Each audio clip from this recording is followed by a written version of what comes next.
আচ্ছা আমি বুঝলাম না, আমার বিয়ের অনুষ্ঠান করতে পারি না এখন, আপনারা সবাই জয়ের বিয়ের জন্য পাগল হচ্ছেন কেন? এক একজন তো 1000 টাকা করে দিবেন। মামা বুঝতেছো কত বড় ব্যবসা? আগে আমি করে নিই।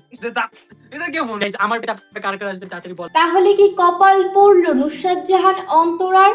এবার দ্বিতীয় বিয়ে করতে যাচ্ছে রাকিব হোসেন।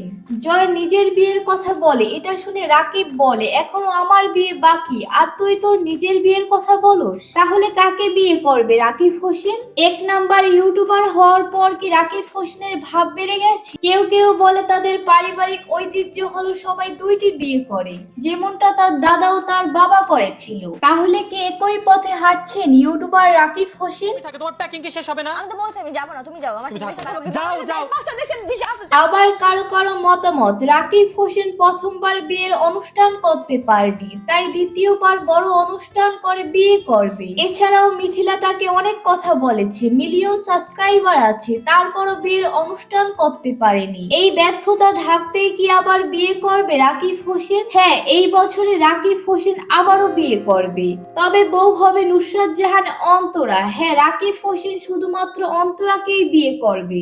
অন্তরার স্বপ্ন ছিল বড় অনুষ্ঠান করে বউ সেজে রাকিবের বাড়িতে আসবে। রাকিব হোসেন অন্তরার স্বপ্ন পূরণ করার জন্য সবকিছুই করতে পারে। আপু বিয়া খাইতে, ভাইয়ের বিয়া খাইতে, হ্যাঁ ইনশাআল্লাহ ইনশাআল্লাহ ইনশাআল্লাহ। তাছাড়া রাকিব হোসেনের সকল ভক্তরা তাদের বিয়ের অনুষ্ঠান দেখতে চায়, ফ্যানদের কথা কখনোই অমান্য করবে না রাকিব হোসেন। এই জন্যই কয়েকদিন পরে রাকিব অন্তরার বিয়ের অনুষ্ঠান হবে। তো কারা কারা রাকিব অন্তরার বিয়ে দেখার জন্য খুবই এক্সাইটেড?